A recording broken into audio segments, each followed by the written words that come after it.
Today I'm asking questions. The future, when does this begin? Ibrahim Babangida, former president of Nigeria, concluded his well-written autobiography with a letter to the next generation. A part reads, "From my experience and observation, what unites our youth is the confidence that nothing is impossible. I call them the possibility generation. The old divisions of faith, ethnicity, and region have vastly receded and no longer divide our youth. They are united by the images on the screens of their cell phones and tablets. Their reality is not colored by faith, tongue, or ethnicity. They experience common problems: poverty, inadequate infrastructure, homelessness, hunger, want, and disease. These are, for them, the common enemies that must be conquered." IBB.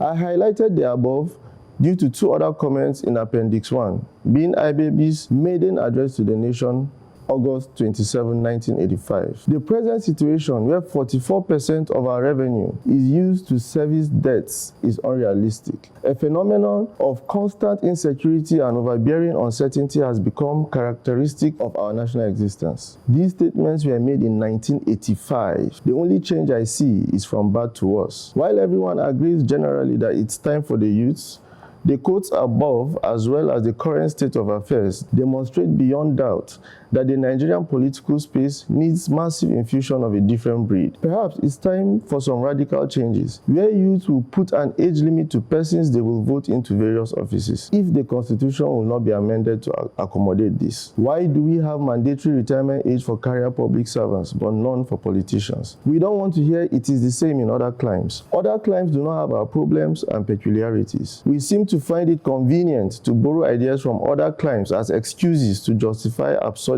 Other climes are not cited when gauging performances of public officials. How do we move from knowing it is time for the youth to actually changing the old guard, who seem to only know how to repeat history but never learn from it, as Herodotus said? Interesting. Two things: insecurity and economic uncertainty. 1985.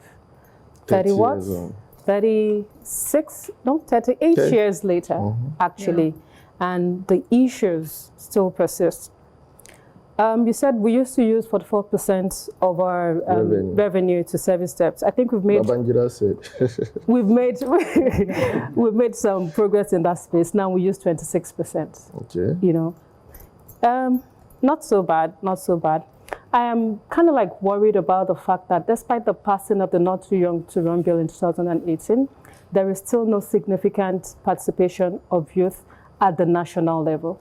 We've seen significant improvement at the state level because we used to have about 6% youth participation, and now we have about 29% as a 2023 election, with the youngest coming from Kwara, Rukayat Shitu, 26-year-old, as one of the state legislatures in Kwara. I agree with the fact that we need to have a cap on the age for electoral office holders.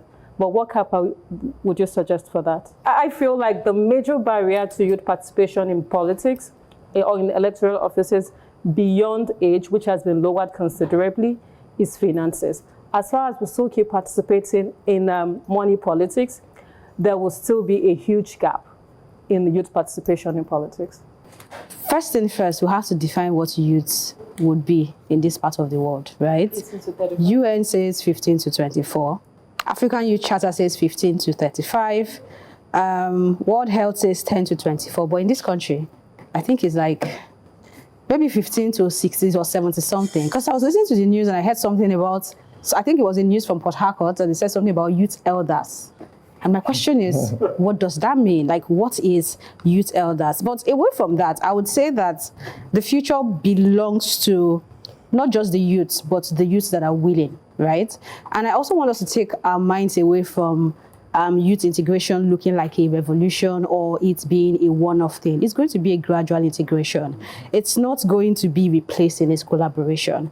And I think from what Zuma has actually said, it's happening already. The young people that are interested in politics, that are interested in governance, and those that are beginning to wake up to understand that we actually need to be part of it are already there. They're doing what they can do We want more people to join, but are we sitting to wait for it to look like one big revolution? No.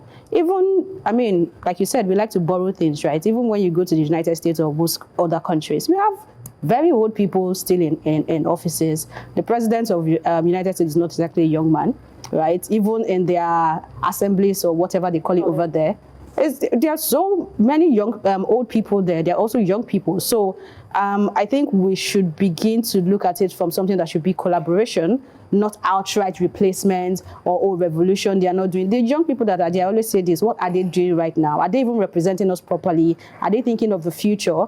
IBB, I respect him. I mean, he's lived life, right? But can he honestly sit down today and say that the decisions he made when he was young, he's really proud about them? That's a new one for me. What is youth elder? It's just, Nigeria is just youth elder. It's ringing in my head, you know, because I remember at some point we had a 70-something-year-old as youth leader of a political party, which tells you that Nigerians, until we the people make up our minds to speak to the political class and tell them this is what we want. That's number one. Number two, our youths. Somebody talked about not too young to run. The truth is that we have young people in the legislature now, but they blended in instead of standing out. So that makes mockery of this call for young people to be in governance. But look at what is happening. The elders, let me put them in quotes now, the elders are closing rank. We're hearing of state governors, entire cabinets moving from one party to the other. This is just 2025. Yeah. Where is the coalition for the youth? Where is the coalition for the women? So you see, it is we the people who are unprepared, continually unprepared for governance, because we do not plan ahead. You see these people, they're planning already. What do I mean by these people? The political class, they're already closing ranks, they're planning ahead. But we are there, we're talking. We're complaining on social media. Go talk to any prescriptions. I think there are many faces in order to look at this. You know, we've spoken about the not too young to run, spoken about the age, but I believe that there is a major part that has been neglected in all of this conversation, and it's systems. Look, there were a couple of economists that wrote a book to explain why the quote unquote the countries who had a lot of resources remain poor, while the countries who seem to not have these resources are wealthy and are continually growing. It's simply because the countries who are rich have systems that the people can trust in. I know that if I take you to a court of law, justice will be done, irrespective of who's there. And so we have systems that do not respect people. But it looks like when you come to climes like ours, the conversation is different. So you have systems that are built around people. People can tweak the systems to fit whatever they want it to fit. And the people no longer, and by people I mean you and I, no longer believe in these systems. And so what it does is that it just reduces the verve for calling out for a revolution, because the next thing people will now say is, at the end of the day, they win. Because we have not built systems. And the question now remains, who is responsible for building the systems?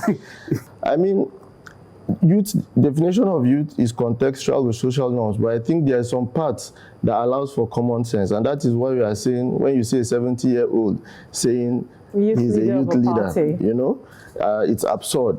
Now, we're talking of a situation whereby the mass will be young and vibrant people that can put the kind of ideas and systems in place that Aproko Doctor is talking about. Not where we have people scattered, and those ones that are scattered, Zuma touched on it about money politics. Go and look at who their parents are.